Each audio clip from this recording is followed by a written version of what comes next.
Padre maravilloso, te agradecemos porque podemos juntarnos.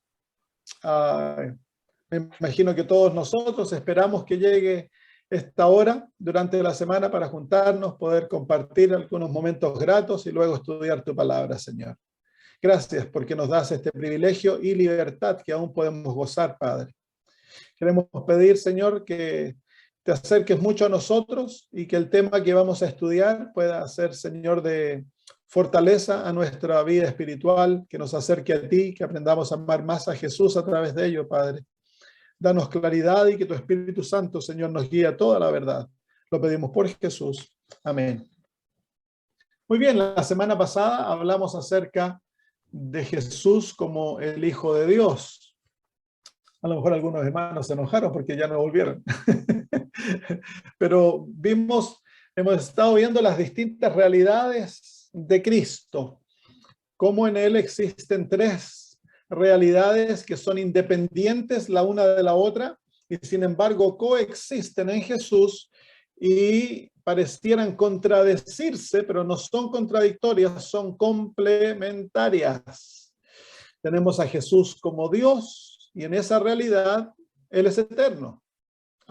Es igual a Dios el Padre, tiene su misma naturaleza, sus mismas cualidades, nunca fue creado, no tiene origen ni fin. Pero luego lo vemos como hijo de Dios. Y como hijo de Dios, Jesús tiene, el Hijo de Dios tiene un origen. Tiene un origen, fue engendrado por el Padre al principio de todas las cosas, antes que el plan de la redención, cuando el plan de la redención se formuló, fue creado por Dios, entonces se necesitaba un Salvador y alguien que representara a Dios ante la creación. Y entonces la segunda persona de la deidad, al que nosotros conocemos como Jesús, Él se ofreció voluntariamente para llegar a ser nuestro Salvador, llegar a ser el Hijo de Dios. Entonces Dios lo declaró su hijo y a través de la palabra él fue engendrado como hijo y él es literalmente hijo de Dios. Pero eso no roba de su divinidad. Y más tarde, entonces Jesús, el Hijo de Dios, llegó a ser hijo de hombre.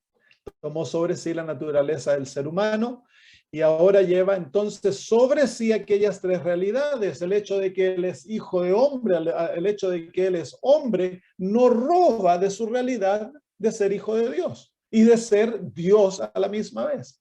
Y vemos aquellas tres realidades presentadas vez tras vez en las Sagradas Escrituras. En el libro de Isaías, capítulo 9, versículo 6, vemos estas dos realidades mano a mano morando en Jesús. El versículo 6 del capítulo 9 de Isaías se nos dice: porque un niño nos es nacido, hijo nos es dado, y el principado sobre su hombro, y se llamará su nombre admirable, consejero, Dios fuerte, Padre eterno, príncipe de paz. Entonces ahí vemos estas dos realidades morando juntamente en una persona. Él es el hijo de la raza humana. Se lo llama al principio, un niño nos es nacido, hijo nos es dado.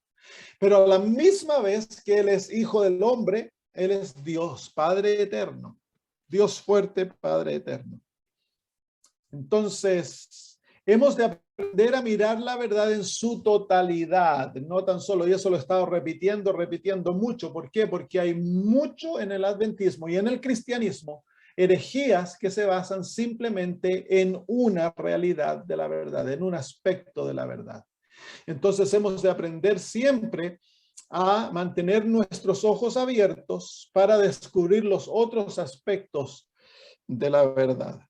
Entonces, en la Biblia no se ve como incongruencia de que Cristo sea hombre y Dios a la misma vez. Entonces, no debiéramos tener problema en verlo como Dios e hijo de Dios a la misma vez, a pesar de que no podamos definir todos los aspectos de estas verdades y, ¿cómo se llama?, entenderlas racionalmente. porque hay cosas que van mucho más allá del entendimiento humano, son misterios, hemos de simplemente aceptarlas porque está escrito. Hay mucha evidencia, ya lo vimos la semana pasada, mucha evidencia en cuanto a eso. Entonces hoy queremos ver la humanidad de Jesús.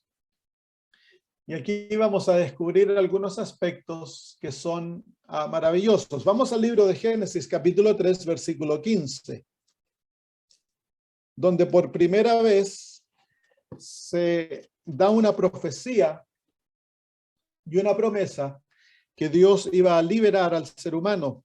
Capítulo 3, versículo 15, se lo define como el fundamento de todas las escrituras. Dice, y pondré enemistad entre ti y la mujer, y entre tu simiente y la simiente suya. Esta te herirá en la cabeza, y tú le herirás en el calcañar.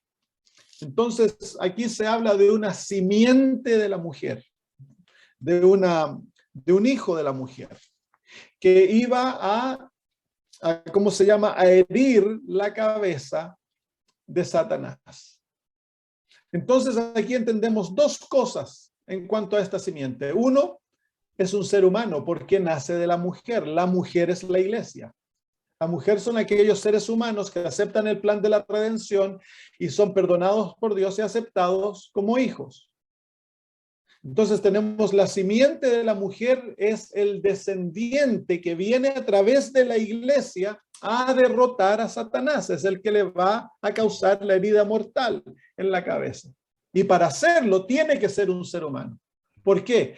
Porque fue un ser humano que entregó el mundo en las manos de Satanás, y para que el mundo pueda ser rescatado, el enemigo tiene que ser derrotado. Y no puede ser un ser celestial, tiene que ser un ser humano. Pero a la misma vez ha de ser más de ser humano por el hecho de que él se va a confrontar con un ser espiritual, con Satanás. Así que aquí se da una vislumbre de los dos aspectos de la naturaleza de Jesús. El hecho de que él es humano y a la misma vez es más que un ser humano para poder destruir a Satanás. Vamos al libro de Filipenses, capítulo 2. Filipenses, capítulo 2.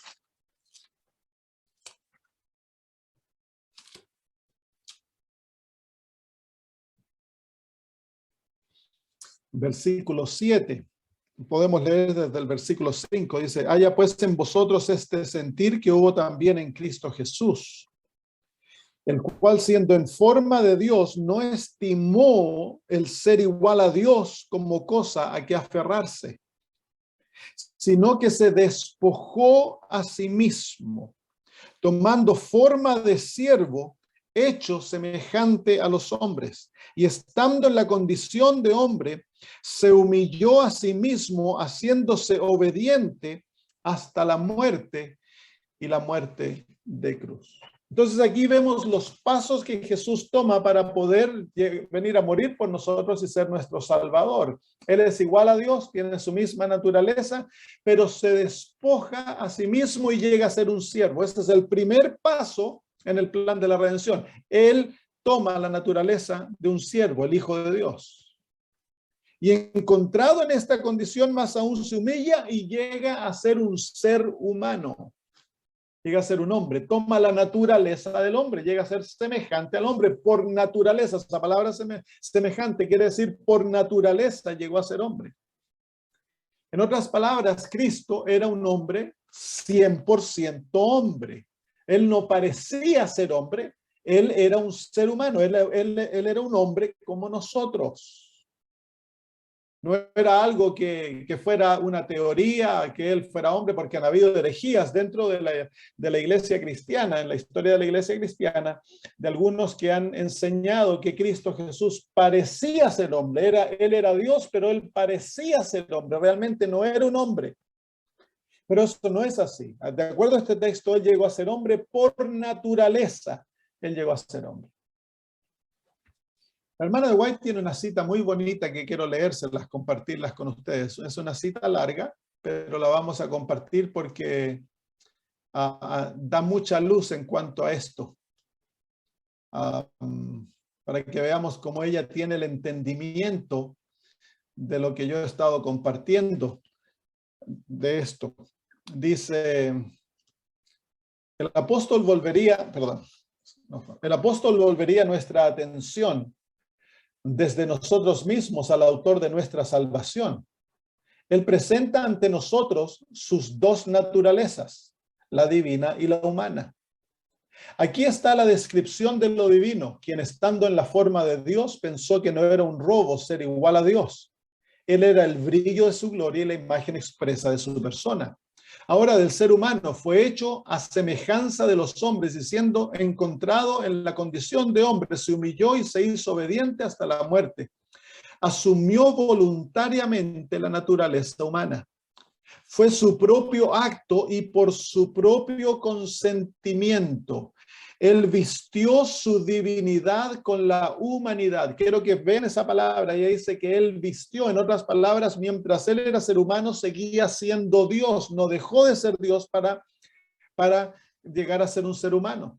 Él estuvo todo el tiempo como Dios, pero no apareció como Dios. Veló las manifestaciones de la deidad que había mandado el homenaje y provocó la admiración del universo de Dios. Él fue Dios mientras estuvo en la tierra, pero se despojó de la forma de Dios y en su lugar tomó la forma y la condición de un hombre. Él caminó por la tierra como un hombre. Por nuestro bien se hizo pobre para que a través de su pobreza pudiéramos ser ricos. Él dejó a un lado su gloria y su majestad. Él era Dios, pero las glorias de la forma de Dios lo abandonó por un tiempo. Aunque caminó entre los hombres en la pobreza, esparciendo sus bendiciones donde quiera que fuera, según su palabra, legiones de ángeles rodearían a su Redentor y le rendirían homenaje, pero caminó por la tierra sin ser reconocido, sin ser confesado, con pocas excepciones por sus criaturas. La atmósfera estaba contaminada con pecado y maldiciones en lugar del himno de alabanza. Su suerte era la pobreza y la humillación.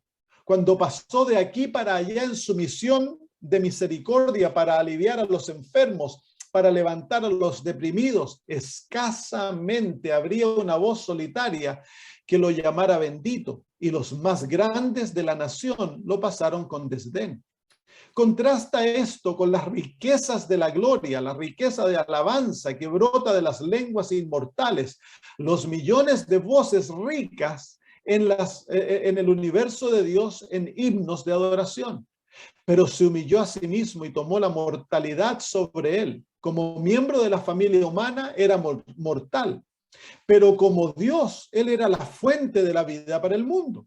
Él podría en su persona divina haber resistido los avances de la muerte y rehusarse a su dominio, pero voluntariamente dio su vida para que así pudiera dar vida y sacar a luz la inmortalidad. Él llevó los pecados del mundo y soportó la pena que rodó como una montaña sobre su alma divina. Él entregó su vida como sacrificio para que el hombre no muriera eternamente. Él murió no por ser obligado a morir, sino por su propio libre albedrío. Esto fue humildad. Todo el tesoro del cielo se derramó en un solo regalo para salvar al hombre caído. Él trajo a su naturaleza humana todas las energías vivificantes que los seres humanos necesitan y deben recibir. Maravillosa combinación de hombre y Dios. Podría haber ayudado a su naturaleza humana a resistir las incursiones de la enfermedad al derramar de su naturaleza divina vitalidad y vigor decreciente para el humano. Pero se humilló a la naturaleza del hombre. Hizo esto para que se cumpliera la Escritura. Y el Hijo de Dios entró en el plan sabiendo todos los pasos en su humillación, que debía descender para expiar los pecados de un mundo condenado y quejumbroso. ¿Qué humildad fue esta? Sorprendió a los ángeles. La lengua nunca puede describirlo, la imaginación no puede asimilarlo. La palabra eterna consintió en hacerse carne. Dios se hizo hombre. Fue una humildad maravillosa, pero dio un paso aún más bajo. El hombre debe humillarse a sí mismo como hombre para soportar el insulto, el reproche, las acusaciones vergonzosas y el abuso. Parecía no haber un lugar seguro para él en su propio territorio. Tuvo que huir de un lugar para otro por su vida. Fue traicionado por uno de sus discípulos, fue negado por uno de sus seguidores más celosos, fue burlado, fue coronado con una corona de espinas, fue azotado, se vio obligado a soportar la carga de la cruz. No era insensible a este desprecio e ignominia. Se sometió, pero sintió la amargura como ningún otro ser podría sentirla. Era puro, santo y sin mancha, pero procesado como un criminal. El adorable Redentor dejó la exaltación más alta, paso a paso se humilló para morir. Pero qué muerte. Fue la más vergonzosa, la más cruel, la muerte en la cruz como malhechor. No murió como un héroe a los ojos del mundo, cargado de honores como hombres en la batalla.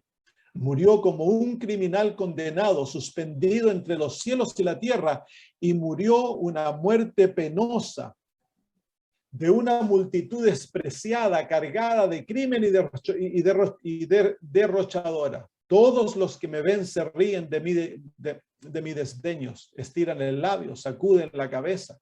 Fue contado con los transgresores, expiró en medio de la burla, y sus parientes según la carne lo repudiaron. Su madre contempló su humillación y se vio obligado a ver la espada perforar su corazón. Soportó la cruz, despreciaba la vergüenza. Lo hizo en pequeña cuenta en consideración de los resultados que estaba trabajando en nombre de no solo los habitantes de esta mota de un mundo, sino todo el universo, cada mundo que Dios había creado. Qué maravillosa declaración.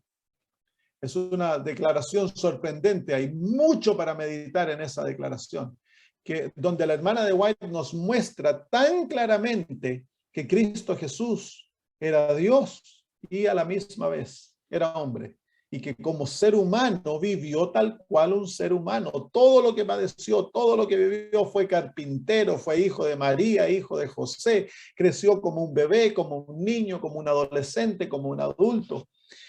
Vivió como un pobre. Era un ser humano. Tenía que pasar por la experiencia del ser humano para poder redimir a la raza humana. En el libro de Hebreos se nos presenta esta realidad. Hebreos capítulo 2, versículos 14 al 16. Hablando acerca de la humanidad de Cristo, porque queremos ver qué humanidad tenía Jesús. Porque han habido dos tipos de humanidad. La humanidad santa no caída, que poseía Adán y Eva, y la humanidad caída y pecaminosa, que poseemos todos nosotros. Entonces queremos ver qué humanidad tuvo Jesús. Y dentro de la iglesia adventista, si tú has sido adventista por años, sabrás, ¿no?, de que ha habido un gran debate dentro del adventismo entre estas dos posiciones. Hay un grupo que dice, no, Jesús era como Adán antes de pecar. Y otros dicen, no, Jesús tenía la naturaleza humana de Adán después del pecado. Veamos lo que la Biblia dice. ¿Cuántas fases tiene la verdad? Por lo menos dos. Vamos entonces a ver. Hebreos capítulo 2, versículos 14 al 16. Así que por cuanto los hijos participaron de carne y sangre, él también participó de lo mismo, para destruir por medio de la muerte al que tenía el imperio de la muerte, esto es al diablo. Entonces Jesús toma sobre sí nuestra naturaleza. Eso es lo que este versículo está diciendo. Nosotros teníamos una naturaleza de carne y de sangre. Jesús tomó la misma naturaleza. Él era un verdadero ser humano, era un ser humano de carne y de sangre. Tenía huesos, tenía nuestra misma constitución. Tenía un cuerpo humano. Como Dios, él no tenía un cuerpo humano, pero al hacerse humano, él tomó un cuerpo humano, tal cual nosotros. La naturaleza humana con todas sus facultades espirituales, sociales, intelectuales y carnales estaban todas incluidas en aquella realidad que Jesús toma. Así que era un ser humano, 100%. Y luego dice el versículo 15, ¿y con qué razón lo hace? Él tiene que tomar una naturaleza mortal, no puede tomar una naturaleza inmortal porque de otra manera no puede morir. ¿Y por qué tiene que morir? Porque nosotros estamos condenados a muerte. Entonces, para poder librar al ser humano de la pena de la muerte, Cristo, nuestro Salvador, ha de tomar nuestro lugar. Él va a llegar a ser nuestro sustituto. Pero para ser nuestro sustituto, Él tiene que ser un ser humano en todo sentido de la palabra y tiene que ser un ser humano mortal, no un ser humano inmortal. Adán en su inocencia no podía morir porque nunca había pecado. Es Adán en su naturaleza caída que llegó a ser un ser humano mortal. Así que tenemos aquí la primera revelación en cuanto a la naturaleza de Cristo. Cristo Jesús ha de tomar una naturaleza caída, pues esa naturaleza es la única naturaleza humana que puede morir. Sigamos leyendo. Y de esa manera, al morir, hace dos cosas. Derrota a Satanás y libra a la raza humana de la pena. Versículo 15. Y liberar a todos los que por temor de la muerte estaban durante toda la vida sujetos a servidumbre. Esa servidumbre es la servidumbre del pecado. La paga del pecado es muerte. Porque ciertamente no socorrió a ángeles, así que no tomó una naturaleza de ángel, sino que socorrió a los descendientes de Abraham. Así que claramente él para socorrernos tiene que tomar nuestra naturaleza. Así que no tomó ni siquiera la naturaleza de Adán después de su caída. Él toma la naturaleza humana en el tiempo en el cual él viene. 4000 años después de la caída de Adán, cuando Cristo vino, él tomó aquella naturaleza sobre sí mismo. Y miren ahora los versículos 17 y 18. Por lo cual debía ser en todo semejante a sus hermanos. ¿En cuánto? En todo semejante a sus hermanos. Para venir a ser misericordioso y fiel sumo sacerdote en lo que a Dios se refiere, para expiar los pecados del pueblo. Pues en cuanto él mismo padeció siendo tentado, es poderoso para socorrer a los que son tentados. Así que Jesús, de estos versículos nos dice que toma una naturaleza de carne y sangre, una naturaleza mortal, una naturaleza como los descendientes de Abraham, y en todo llegó a ser como nosotros. Externamente, si tuvieras a Jesús, Jesús era un judío de su época, con color de piel oscurita, lo más seguro, pelo oscuro, ojos oscuros. A lo mejor no era tan alto. En el libro de Isaías se da una vislumbre, de un poquito se nos muestra una característica de su apariencia física en el capítulo 53. Versículo 2. Hablando de él, dice en Isaías 53, 2, subirá cual renuevo delante de él y como raíz de tierra seca. No hay parecer en él ni hermosura. Le vemos, mas sin atractivo para que le deseemos. Así que Jesús físicamente no era una persona hermosa, no era una persona atractiva. Su atracción era su carácter, de la manera que lo íbamos a desear, era por su hermosura interna, por su gloria, su justicia. Entonces, esto es lo primero que la Biblia nos enseña en cuanto a la naturaleza de Jesús. Jesús era como nosotros. Era un ser humano que toma sobre sí una naturaleza caída, una naturaleza defectuosa, una naturaleza débil. Miren, vamos aún, si hay otros versículos que confirman esto.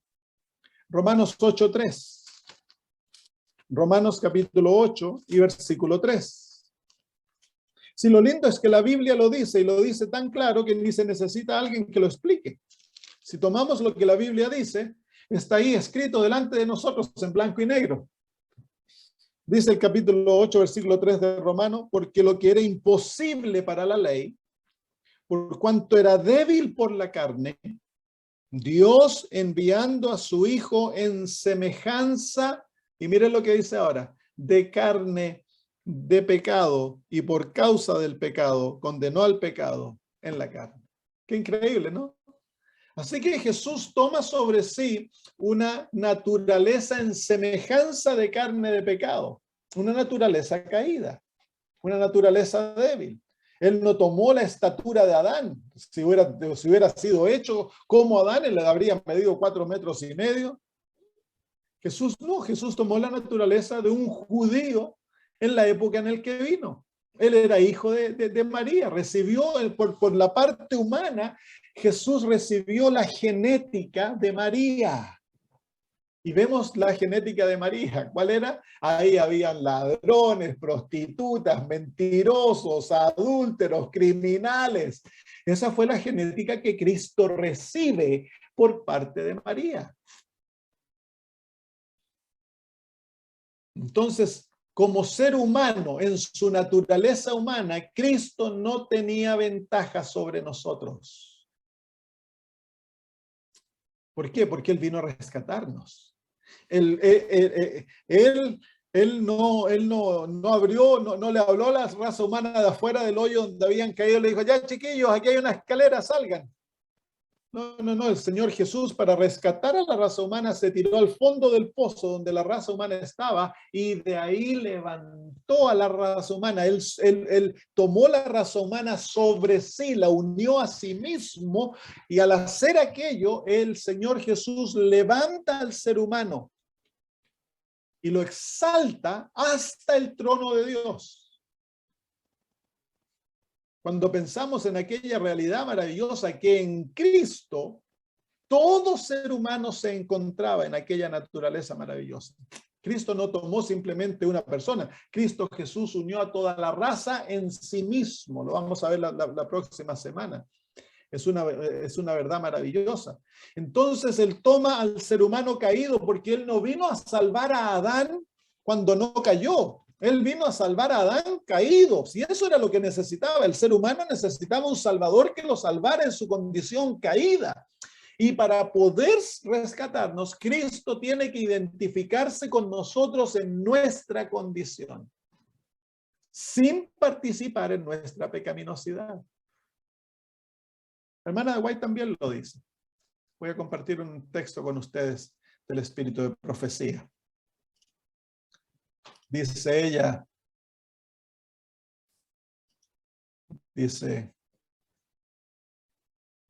cuando Adán, me está tapando eso. Cuando Adán fue acechado por el tentador en el Edén, estaba sin la mancha del pecado. Estaba en la fuerza de su perfección ante Dios.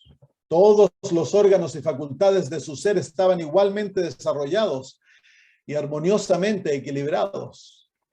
Cristo en el desierto de la tentación estuvo en el lugar de Adán para soportar la prueba que no pudo soportar, que Adán no pudo soportar, por supuesto. Aquí Cristo venció en nombre del pecador, 4,000 años después de que Adán le dio la espalda a la luz de su hogar. Separada de la presencia de Dios, la familia humana había estado partiendo de cada generación sucesiva, más lejos de la pureza, sabiduría y conocimiento originales que Adán poseía en el Edén. Mire ahora lo que dice. Cristo llevó los pecados y enfermedades de la raza tal como existían cuando vino a la tierra para ayudar al hombre. En nombre de la raza, con las debilidades del hombre caído sobre él, debía soportar las tentaciones de Satanás en todos los puntos con los cuales el hombre debía ser atacado. ¿En qué contraste está el segundo Adán cuando se refiere a Cristo? Cuando entró en el desierto sombrío para hacer frente a Satanás con una sola mano.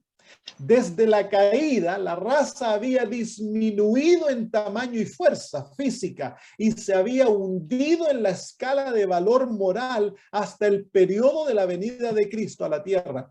Y para elevar al hombre caído, Cristo debe alcanzarlo donde estaba. Tomó la naturaleza humana y soportó las enfermedades y la degeneración de la raza. El que no conoció pecado se convirtió en pecado por nosotros. Se humilló ante él profundidades más bajas del infortunio humano para que pueda estar calificado para alcanzar al hombre y sacarlo de la degradación en que el pecado lo había hundido. Qué increíble, ¿no? Es una declaración maravillosa que testifica de lo que estamos estudiando en las Escrituras, que Cristo Jesús toma la naturaleza humana como está luego de 4000 años de degradación. Entonces, esto nos hace sentir incómodos, porque ¿cómo va a ser Cristo Jesús un ser humano degradado? Sí, toma la naturaleza pecaminosa, pero Jesús... Guarda silencio, ¿viste? Hermana Vanessa, ¿se puede apagar el micrófono, por favor? Gracias. Muy bien. Entonces, tenemos un grupo de adventistas, los adventistas más tradicionales, conservadores, se aferran de estas citas de la Biblia, de estas citas de la hermana de White, y dicen, ¿vieron? Jesús era como nosotros, tenía nuestra naturaleza, recibió nuestra degradación. Y sí, fue así. Pero entonces, si estamos estudiando la verdad completa, ¿qué tenemos que hacer? Tenemos que investigar si es que hay otro aspecto de la verdad, porque toda verdad tiene por lo menos dos elementos, dos ingredientes para ser la verdad. Y los ingredientes parecen negarse, parecen contradecirse, pero no son contradictorios, son complementarios. Entonces, ¿hay algo que parezca lo opuesto? Ya establecimos un polo de la verdad. En ese polo de la verdad, ¿qué es que hemos aprendido de Jesús? Él era como nosotros. Tenía una naturaleza caída, recibió las debilidades de la raza humana luego de 4000 años de degradación. Veamos el otro polo, que es necesario para balancear la verdad. Porque entonces, si tuviéramos tan solo este polo, podríamos declarar que Jesús padecía, como se llama, de deseos al pecado y tenía tendencias al pecado y deseo de pecar y todo eso. Pero no es así. Miren, vamos a verlo. Segunda de Corintios, capítulo 5 y versículo 21. Segunda de Corintios, capítulo 5 y versículo 21.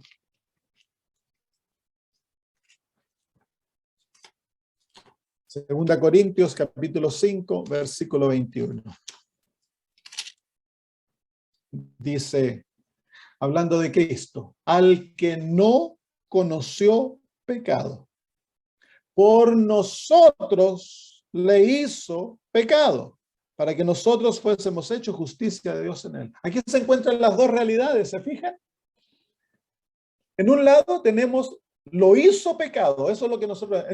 Cristo Jesús tomó una naturaleza pecaminosa, una naturaleza con tendencias al mal, una naturaleza débil, una naturaleza desbalanceada, la toma sobre él.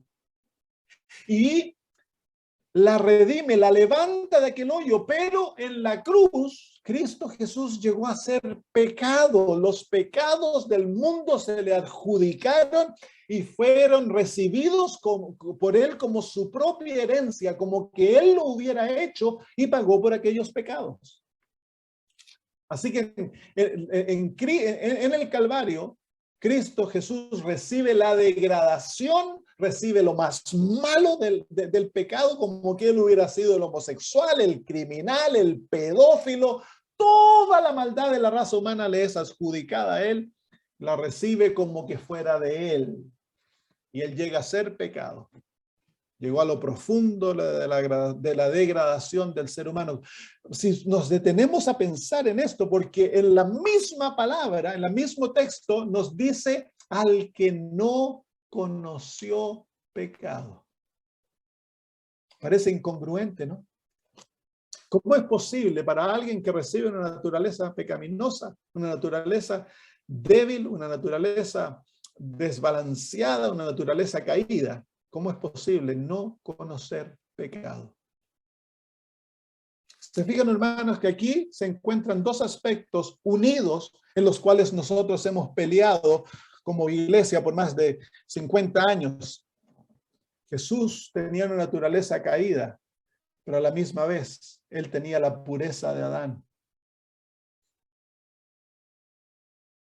Miren, pero ¿cómo es eso posible? Pero es que es eso lo que la Biblia nos está diciendo. No lo podemos explicar, pero ahí se encuentra nuestra esperanza. En Cristo Jesús fue creado un nuevo hombre. ¿Sabían ustedes eso? Un hombre que no existió hasta el momento que Jesús nació. Voy a hablar de eso un poquito más adelante. Vengan al libro de Hebreos, capítulo 7. Hebreos, capítulo 7. Versículos 26 al 28.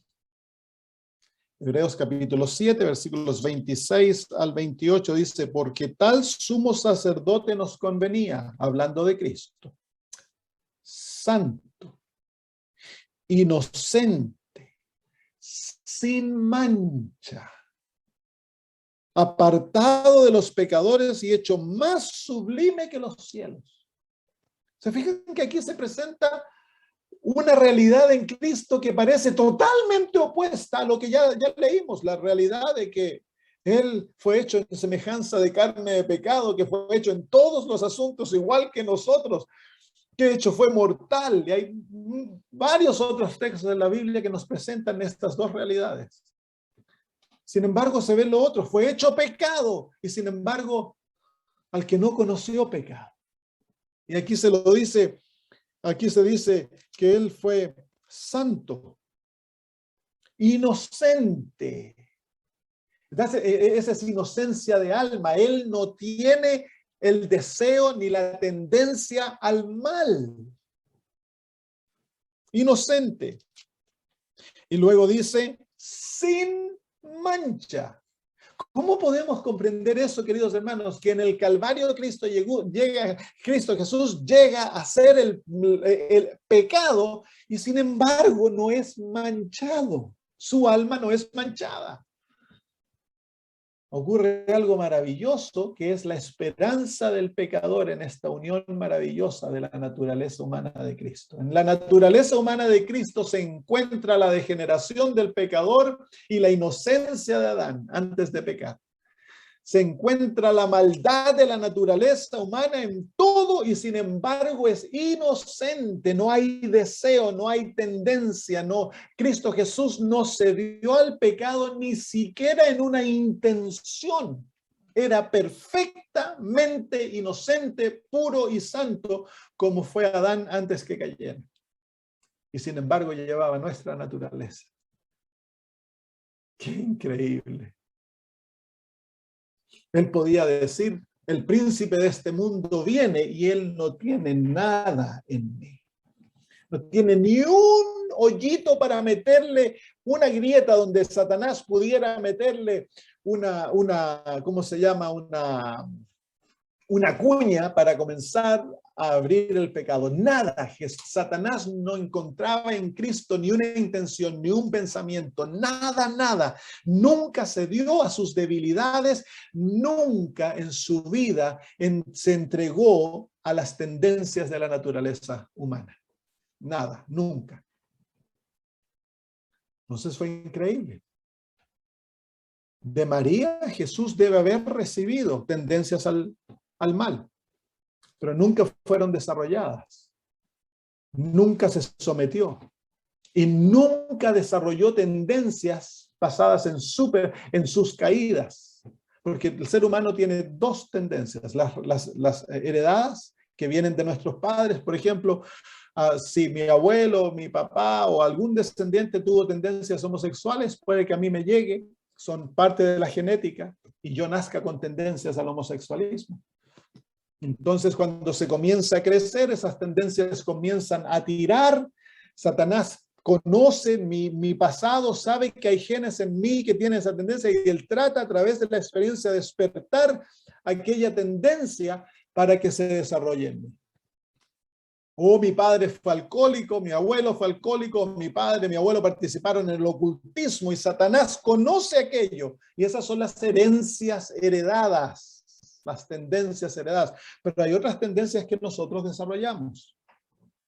Y hay que vencerlas todas. Cristo Jesús nunca se sometió a ninguna de ellas y nunca desarrolló. Cristo Jesús nunca probó el pecado.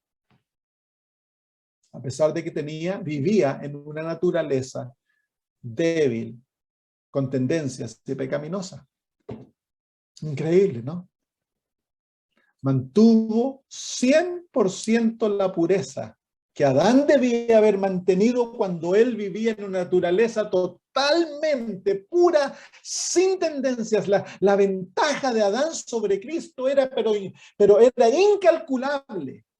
Y sin embargo Jesús venció donde Adán cayó. Y alabado sea Dios que venció, porque en su victoria nos encontramos todos nosotros. Tú y yo podemos tener la misma naturaleza de Jesús, una naturaleza caída que es totalmente victoriosa sobre el pecado. Eso es lo que Cristo vino a hacer. Cristo Jesús creó un nuevo hombre. En él nació lo que la Biblia llama el nuevo hombre. Mire, vengan al libro de Efesios. Efesios capítulo 4.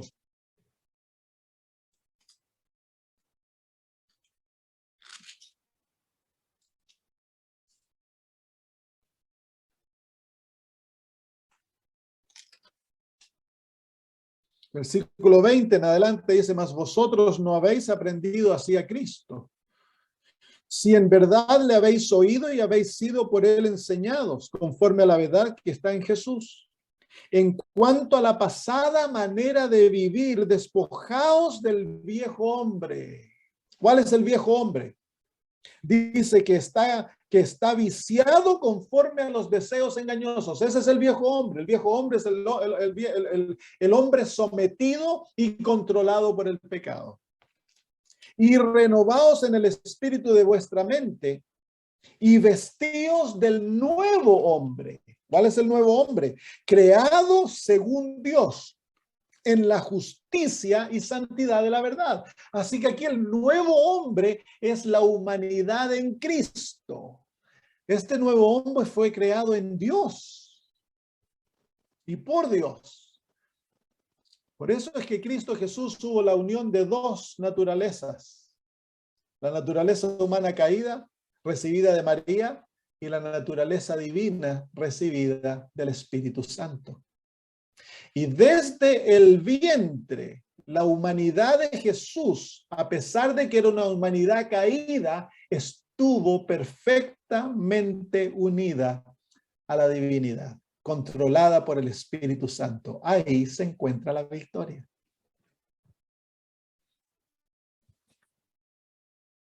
Miren, les voy a presentar otra cita del Espíritu de Profecía, donde ella presenta el otro cuadro, como yo les estoy presentando.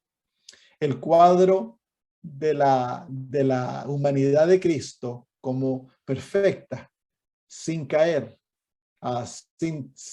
pura. Aquí se encuentra, dice ella, hablándole a un pastor, dice, tenga cuidado, tenga cuidado, extremadamente cuidadoso en cuanto a cómo se detiene en la naturaleza humana de Cristo. No lo pongas ante la gente como un hombre con propensiones al pecado. Él es el segundo Adán. El primer Adán fue creado un ser puro, sin pecado, sin mancha de pecado sobre él. Él estaba a imagen de Dios. Podía caer y cayó por transgredir. Debido al pecado, su posteridad nació con propensiones inherentes a la desobediencia, pero Jesucristo fue el unigénito Hijo de Dios, tomó sobre sí la naturaleza humana y fue tentado en todos los puntos como la naturaleza humana es tentada. Él pudo haber pecado, pudo haber caído, pero ni por un momento hubo en él una propensión maligna. Fue asaltado con tentaciones en el desierto, como Adán fue asaltado con tentaciones en el Edén. Estas palabras no se refieren a ningún ser humano, excepto al Hijo de Dios infinito. Nunca, de ninguna manera, dejes la más mínima impresión en las mentes humanas que una mancha o inclinación hacia la corrupción recayó sobre Cristo, o que Él de alguna manera cedió a la corrupción. Fue tentado en todos los puntos como el hombre es tentado, pero se le llama esa cosa santa. Es un misterio que se deja sin explicación a los mortales, que Cristo podría ser tentado en todos los puntos como somos y aún así estar sin pecado. La encarnación de Cristo siempre ha sido y seguirá siendo un misterio. Lo que se revela es para nosotros y para nuestros hijos, pero que cada ser humano sea advertido desde la base de hacer a Cristo completamente humano, tal como nosotros, y eso ella lo está diciendo, en cuanto a nuestra pecaminosidad y a nuestro deseo y amor por el pecado. Cristo no tenía aquello. Porque no puede ser el momento exacto en que la humanidad se mezcló con la divinidad. No es necesario que lo sepamos. Debemos mantener nuestros pies sobre la roca Cristo Jesús, como Dios lo reveló en la humanidad. Percibo que existe un peligro al abordar temas que se centran en la humanidad del Hijo del Dios infinito. Se humilló a sí mismo cuando vio que estaba de moda como hombre, pero poder comprender la fuerza de todas las tentaciones con las que el hombre está acostado. El primer Adán cayó, el segundo Adán se aferró a Dios y a su palabra en las circunstancias más difíciles, y su fe en la bondad, la misericordia y el amor de su Padre no flaqueó por ni un momento. Está escrito, era su arma de resistencia y es la espada del Espíritu que todo ser humano debe usar. De ahora en adelante no habré mucho contigo, porque el príncipe de este mundo viene y no tiene nada en mí.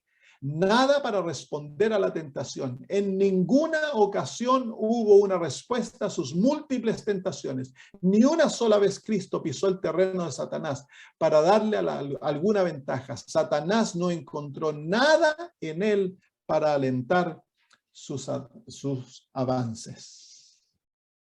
Entonces aquí encontramos tanto en la Biblia como en el Espíritu de Profecía estas dos maravillosas realidades de Jesús. En un lado, una naturaleza caída. En el otro lado, una vida totalmente perfecta, donde no hay deseos, no hay inclinación, no hay tendencias al mal. ¿Por qué? Porque ahí se encuentra Cristo Jesús, crea en sí mismo esta nueva realidad para darte a ti y a mí, querido amigo. El secreto de la victoria del pecado se encuentra en esta realidad que Cristo crea, que es la realidad de la unión que ha de existir, la misma unión que existió en Cristo, la unión entre el ser humano caído y la divinidad morando en ellos. En Lucas capítulo 1, versículo 35, se nos permite observar esta realidad de que Jesús fue lleno del Espíritu Santo desde su gestación. Lucas 1:35 dice así: respondiendo el ángel le dijo, el Espíritu Santo vendrá sobre ti y el poder del Altísimo te cubrirá con su sombra, por lo cual también el santo ser que nacerá será llamado Hijo de Dios. Así que Cristo Jesús, desde el vientre, Él es lleno del Espíritu Santo, totalmente lleno del Espíritu Santo, es santo desde el vientre. Tú y yo no podemos decir eso. Desde el vientre nosotros no somos llenos, nacemos con una naturaleza contraria a Dios, desde pequeñitos somos rebeldes a Dios.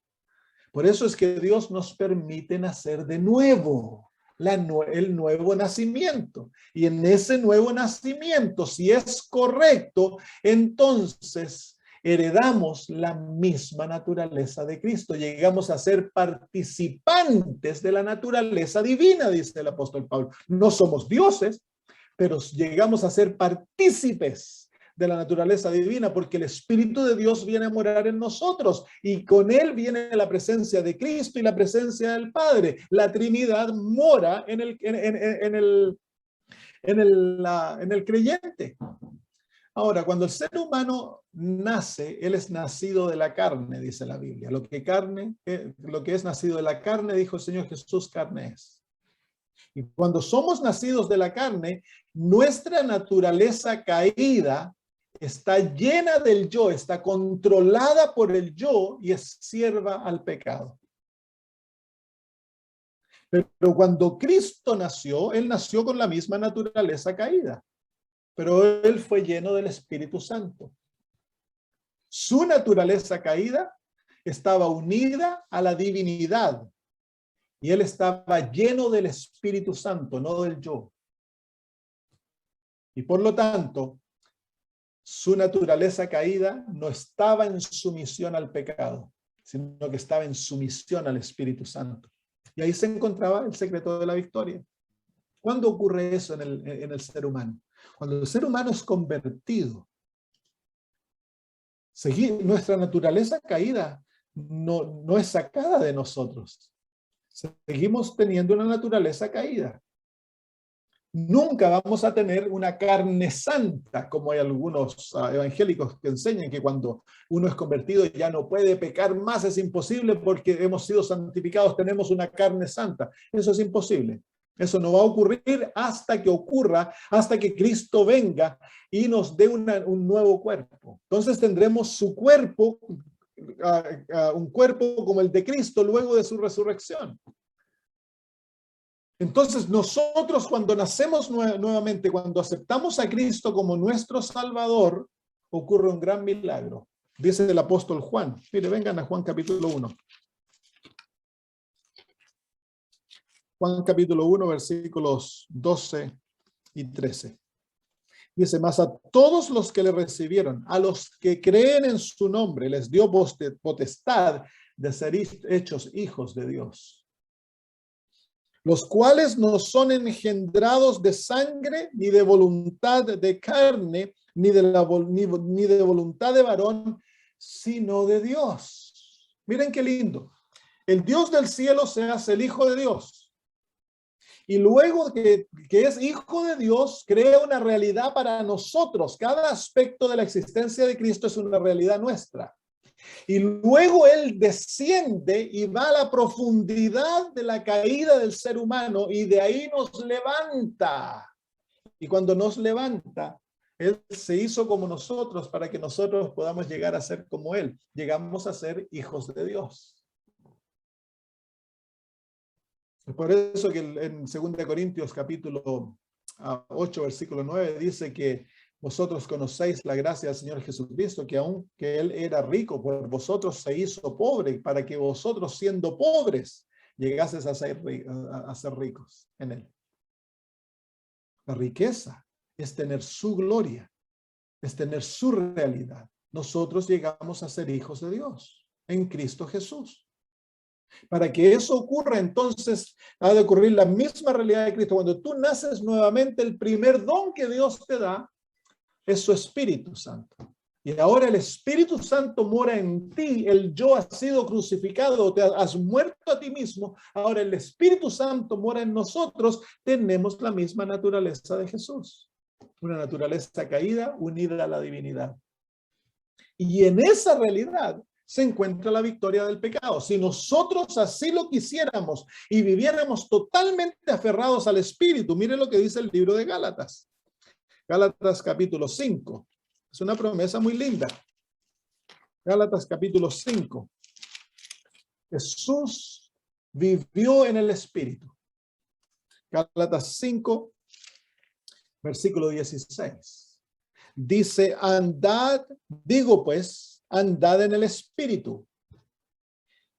Y aquí dice, en el español no está bien traducido, dice, andad en el espíritu y no satisfagáis, pero no, en el griego dice, andad en el espíritu y no cumpliréis los deseos de la carne.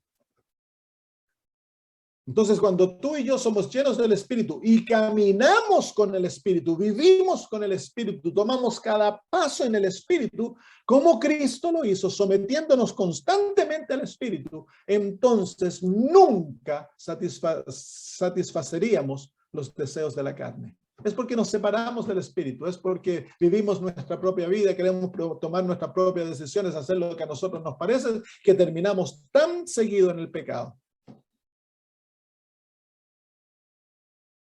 Cristo Jesús era el Hijo del Hombre y el Hijo de Dios en uno mismo. Nosotros podemos ser exactamente lo mismo. Nosotros podemos ser hijos de hombres, teniendo la naturaleza caída, pero a la misma vez ser hijos de Dios, porque hemos sido engendrados por la voluntad divina. La palabra de Dios nos ha dado la misma naturaleza de Jesús. He aquí se encuentra el secreto de la victoria. Aquí se encuentra la vida de Cristo. Si tú y yo vivimos en Cristo, si permanecemos en Él, viviremos como Él vivió, dice el apóstol Juan. Mire, veámoslo. San Juan, capítulo primera de Juan. Dice, primera de Juan, déjeme buscarlo en mi Biblia, en la inglesa. Capítulo 1. El apóstol dice, capítulo 2, perdón. Primera de Juan, capítulo 2.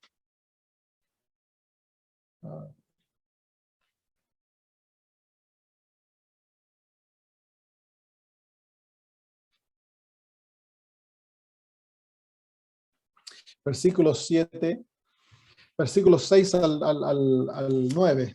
Capítulo 2 de Primera de Juan, versículos 6 al 9. Dice así, el que dice que permanece en él, debe andar como él anduvo.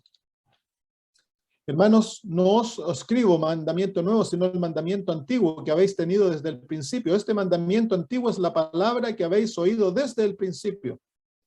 Sin embargo, ¿dónde está el capítulo? No, perdón, es capítulo 3, capítulo 3. Capítulo 3, versículos 6 al 8. Todo aquel que permanece en él, no peca. Todo aquel que peca, no le ha visto ni le ha conocido.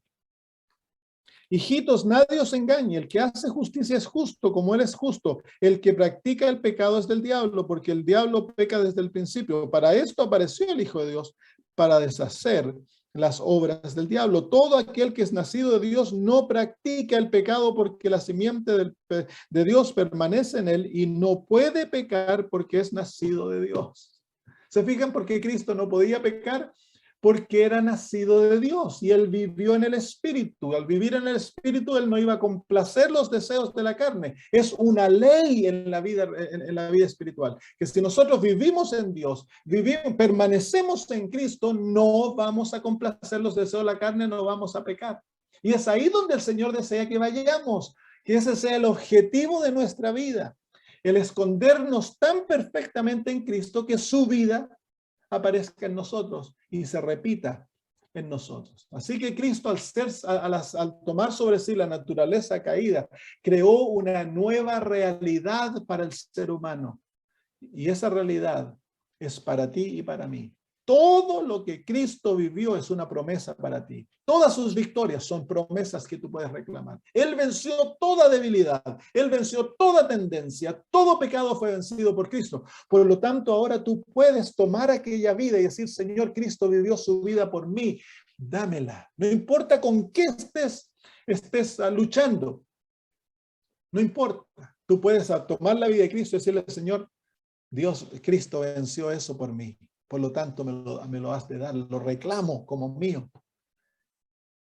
Y ahora aprender a caminar con el Espíritu, vivir como hijos de Dios, para poder volver, para que Dios ahora tenga en este mundo un grupo de hijos que van a representarlo como Cristo lo representó. Muy bien. Ese es el desafío que tenemos ante nuestro. especialmente la iglesia adventista. Dios la levantó para predicar esto, para enseñarle al mundo que Dios, a través de su justicia, va a tener un pueblo que lo va a representar perfectamente ante el mundo. ¿Hay alguna pregunta?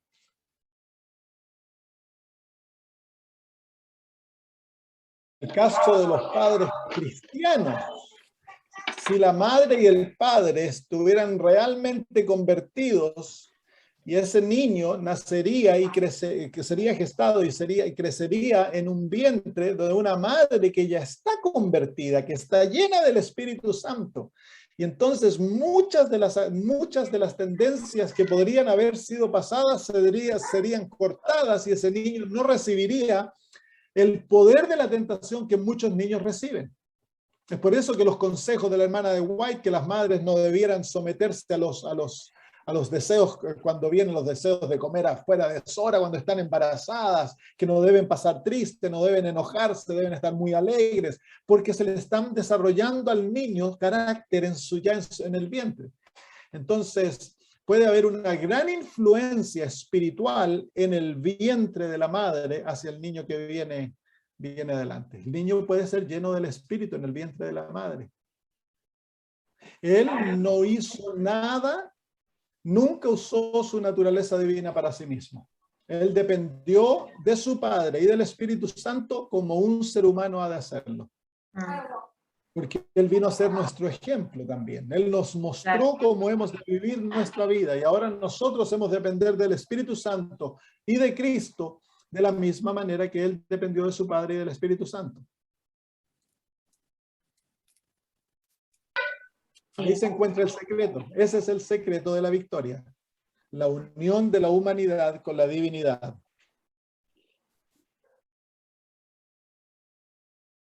La hermana de White dice que él aprendió acerca de sí mismo a través del estudio de las Sagradas Escrituras y el estudio de la naturaleza. Entonces, la revelación de quién él era y todo eso fue revelado a él paulatinamente. Pero, por ejemplo, la hermana de White dice que él muy temprano en su vida tomó el control del desarrollo de su carácter. Porque no iba a haber ser humano que pudiera desarrollar un carácter perfecto en este muchacho. Entonces, él comenzó a cooperar directamente con Dios para el desarrollo de su carácter. No sé, la hermana de White lo pone muy temprano en su vida. Jesús fue un niño especial. Debe haber sido tan lindo haberlo tenido como hijo, perfectamente obediente, siempre feliz. Debe haber sido, era como se llama, visto como un pato raro, ¿no? Como el patito feo entre los niños, porque no era violento, no era egoísta, totalmente altruista. Generoso, compasivo, amante. Debe haber sido algo fantástico andar con Jesús. Debe haber sido lo más lindo, porque lo haber rodeado de una atmósfera tan pura, porque imagínense, él nunca probó el pecado, su alma nunca fue contaminado por la inmoralidad, la impureza. Debe haber sido tan lindo, pero a la misma vez el ser humano lo rechazó porque la oscuridad no puede vivir en la luz. Entonces, al estar en contacto con Cristo, inmediatamente tus pecados comenzaban a acusarte, porque estabas en la presencia de la santidad. Entonces, o ibas a someterte o lo ibas a rechazar y odiar con todo tu corazón.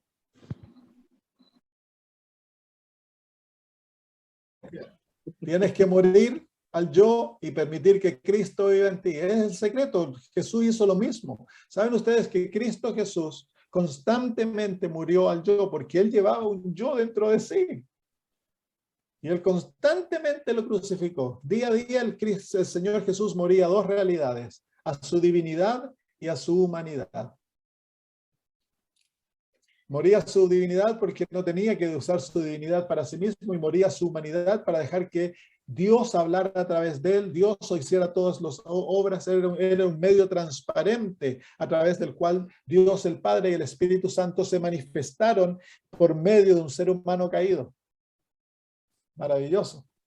Y Dios desea que nosotros tengamos la misma experiencia.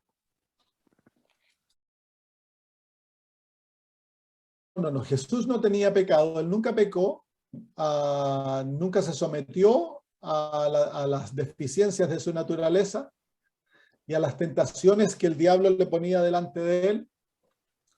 Debemos pensar, sí, él fue perfecto en todo, pero a la misma vez debemos siempre acordarnos que él llevaba una naturaleza débil como la nuestra.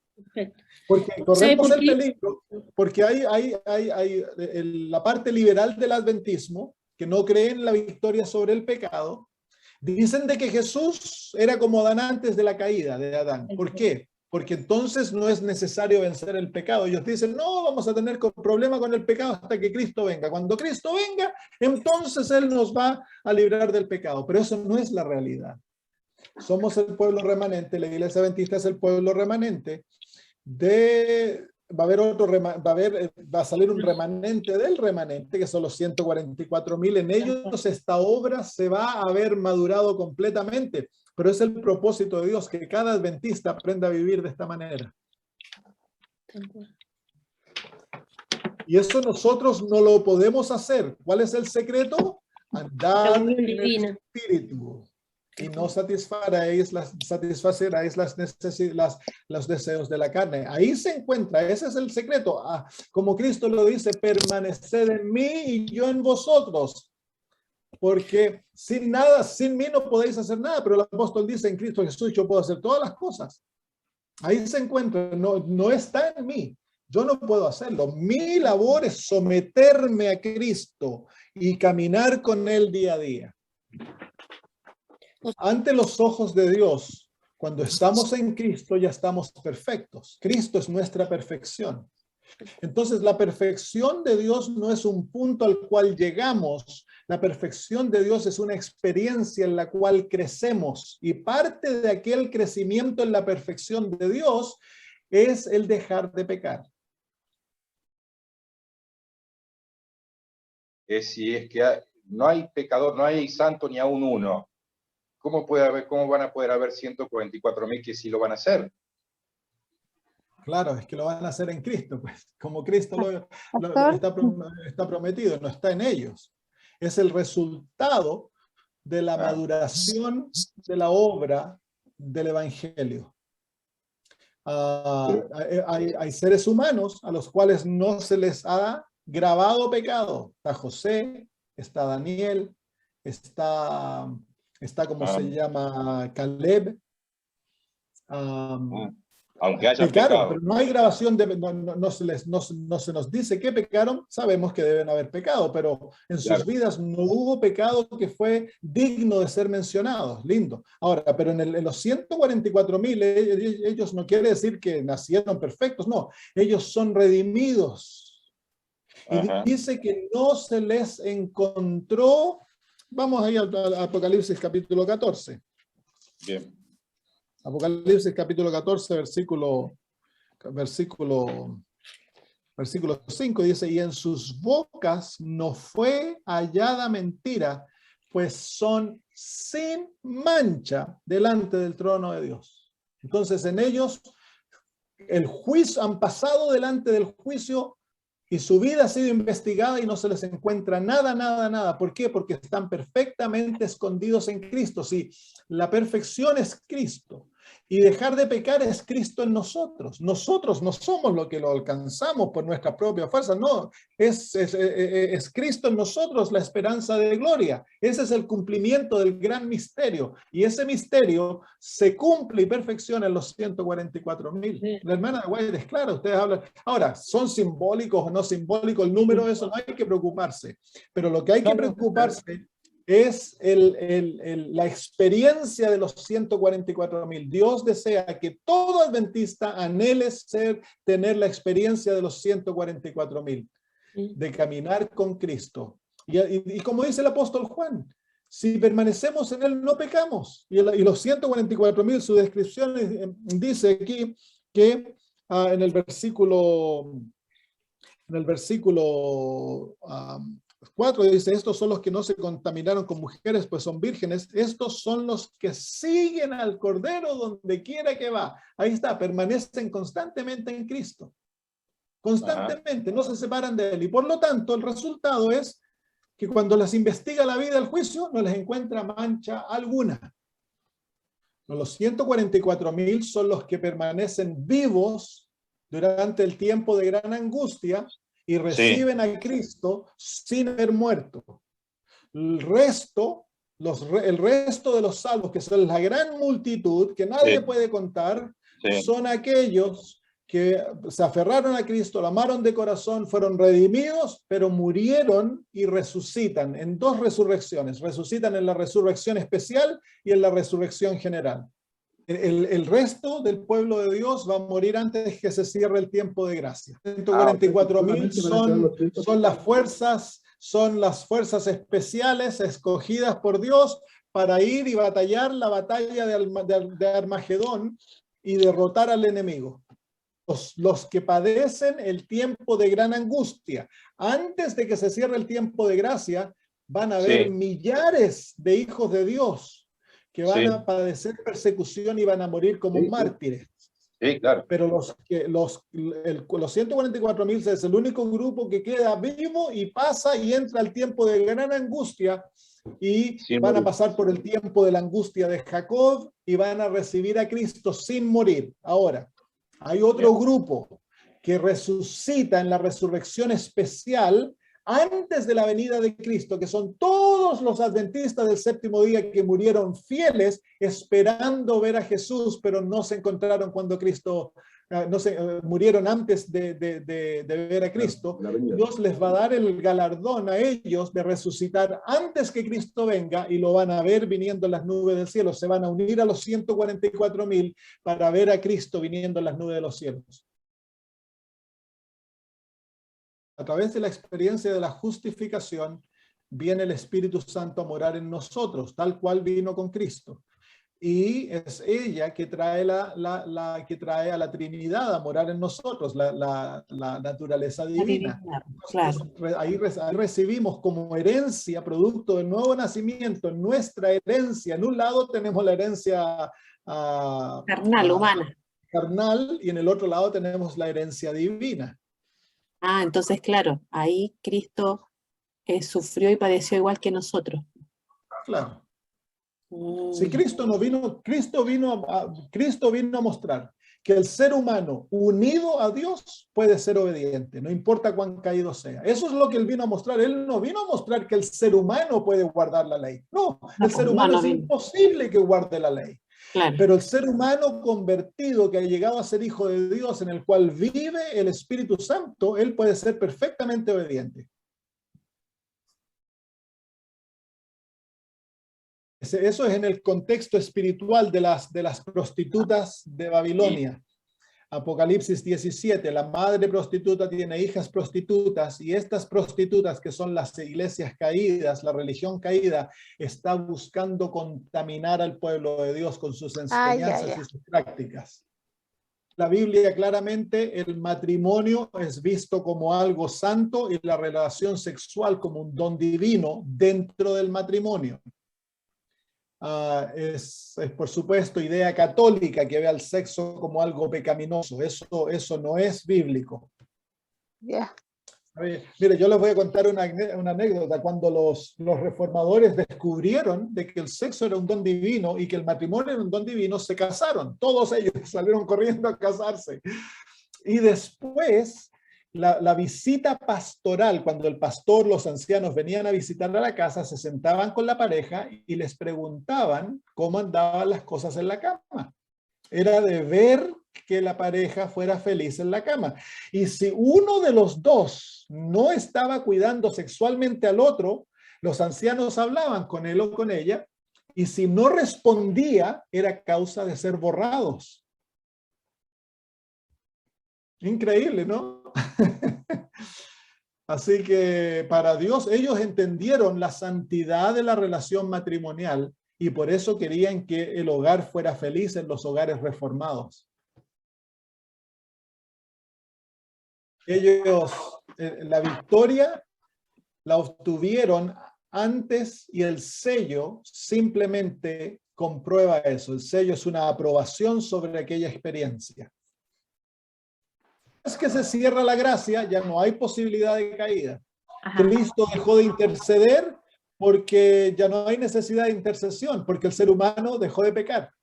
y no hay intercesión para el perdido. Ellos nunca se van a dar cuenta que dejaron de pecar. ¿Por qué? Porque mientras más cerca uno está de Cristo, más pecaminoso se ve a uno mismo y más malo. Entonces, aquel que dice, yo soy santo, yo soy bueno, entonces tú sabes que está muy lejos de Jesús, porque está siendo engañado por sí mismo. El que está muy cerca de Cristo, como el apóstol Pablo, él dice, de los pecadores yo soy el más grande. Siempre se siente pequeñito, incapaz, inhábil. Él no sabe que ha obtenido la victoria. Su seguridad es Cristo y se esconde más y más y más en Cristo hasta que el yo desaparece. Es por eso que viene el gran angustia de Jacob, porque ellos no se sienten dignos de ser salvos. Ellos creen que no merecen la salvación y van a ser muertos, creen que los van a matar y ellos se investigan porque no saben si están listos. Pero mientras, dice el Managuay, que mientras más investigan no se pueden encontrar, no hay memoria de sus pecados. Ellos saben que son malos pecadores, pero no hay memoria del pecado. ¿Por qué? Porque el juicio investigador ha borrado los pecados del registro, el Espíritu Santo borró los pecados de la mente. Entonces no hay registro en la mente tampoco de aquellos pecados. ¿Y Jesús tuvo dudas si había pecado antes de morir? No. ¿No se dice eso? No sé. No, pero Jesús pasó una experiencia de gran depresión en la cruz y él se sintió, miren, vamos a leerlo, miren cómo se siente él. Vengan al libro de Salmos, capítulo 22. Es la misma experiencia de los 144,000. Salmos capítulo 22. La experiencia de la angustia de Jacob, Dios va a permitir que los 144,000 prueben lo que Cristo pasó en la cruz. En Salmos capítulo 22 se nos muestra a Cristo pasando por una tremenda angustia. Es una depresión muy oscura porque se han cargado todos los pecados sobre él y ahora él está siendo separado de Dios. Dice, Dios mío, ¿por qué me has desamparado? ¿Por qué estás tan lejos de mi salvación y de las palabras de mi clamor? Dios mío, clamo de ti, no respondes y de noche no hay para mí reposo. Pero tú eres santo, que habitas entre las alabanzas de Israel. En ti esperaron nuestros padres, esperaron y tú los libraste, clamaron a ti, fueron librados, confiaron en ti, no fueron avergonzados. Miren ahora, mas yo soy gusano y no hombre, oprobio de los hombres y despreciado del pueblo. Se fijan de que el santo, el puro, el que es como se llama, nunca pecó, inocente, se siente como gusano. Y cuando el hijo pródigo, el joven rico le dice, maestro bueno, ¿qué fue lo que Jesús le dijo? ¿Por qué me llamas bueno? No hay ni uno bueno, solo Dios. ¿Quiénes somos nosotros para en nuestra carne creernos buenos? Entonces ahí está la verdadera, el verdadero actitud, la verdadera reacción de aquel que está muy cerca de Cristo y que es santo en Jesús. Él se va a ver a sí mismo como un gusano. Su hermosura, su gozo, su paz, todo se encuentra en Cristo Jesús. Jesús es su todo. Y piensa de él como un gusano. Qué increíble, ¿no? Elis, la última pregunta y vamos a terminar. Elis Soto. Ya. Hola, buenas noches a todos y para usted, pastor, me parece que buenos días. Sí, gracias. Ya buenas tardes casi. Ya, buenas tardes entonces. Me quedó una duda, algo así. Me cuesta entender. En la resurrección especial, esas personas que se van a unir junto al número simbólico, porque es simbólico los 144,000 para esperar a Jesús, ¿son los que murieron con el mensaje del tercer ángel? Claro. Son la predicación del mensaje de los tres ángeles desde que se comenzó a predicar, ¿no? Desde que nació la iglesia adventista. Entonces, de 1844, porque la iglesia nació después. De 1844 en adelante, porque de ahí ¿cómo se llama? Nuestra identidad fue establecida. El nombre luego reconoció nuestra identidad. Entonces se predicó claramente el mensaje de los tres ángeles durante incluso la predicación de Guillermo Miller. Se predicó el mensaje de los dos primeros ángeles.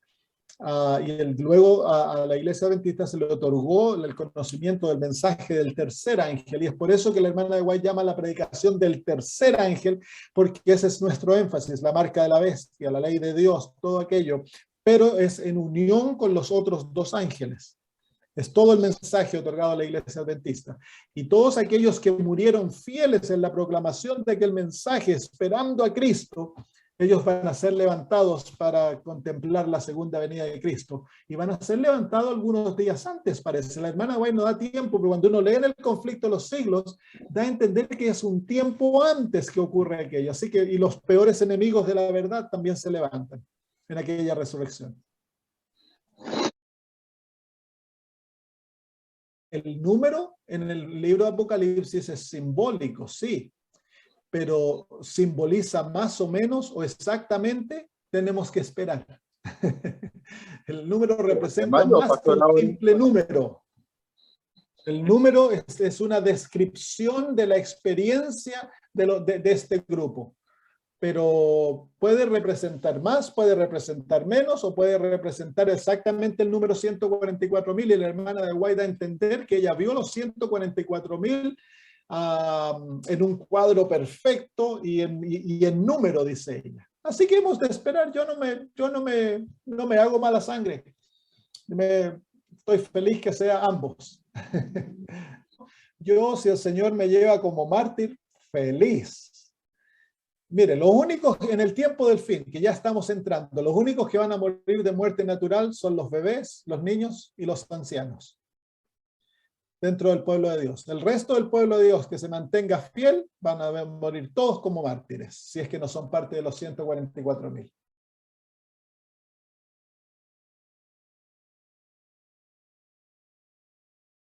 Pastor, Wow. pastor, Sí, hermana. usted habla del mensaje tercer ángel, y yo he escuchado que también está el del cuarto ángel, que dice en Apocalipsis 18:4, y oí otra voz del cielo que decía: salid de ella, pueblo mío, para que no seáis partícipe de sus pecados ni recibáis parte de sus plagas. Sí, es el mensaje del cuarto ángel es el poder del Espíritu Santo otorgado para predicar el mensaje de los tres ángeles, haciendo énfasis en los pecados de Babilonia desde el año 1844 en adelante, y específicamente las cosas que estamos viendo hoy, cómo ha sido posesionada por malos espíritus, especialmente las iglesias protestantes, cómo se han unido al espiritismo, y luego da el poder para llamar a los hijos de Dios que están en Babilonia. No es un nuevo mensaje, es simplemente un énfasis del mensaje caído a Babilonia. No, ese ángel es el pueblo adventista empoderado por la lluvia tardía. Porque dice: salid de ahí, pueblo mío. Claro, el pueblo mío son aquellos, recuerden ustedes, la hermana White dice claramente que la iglesia adventista no es Babilonia y nunca va a llegar a ser Babilonia.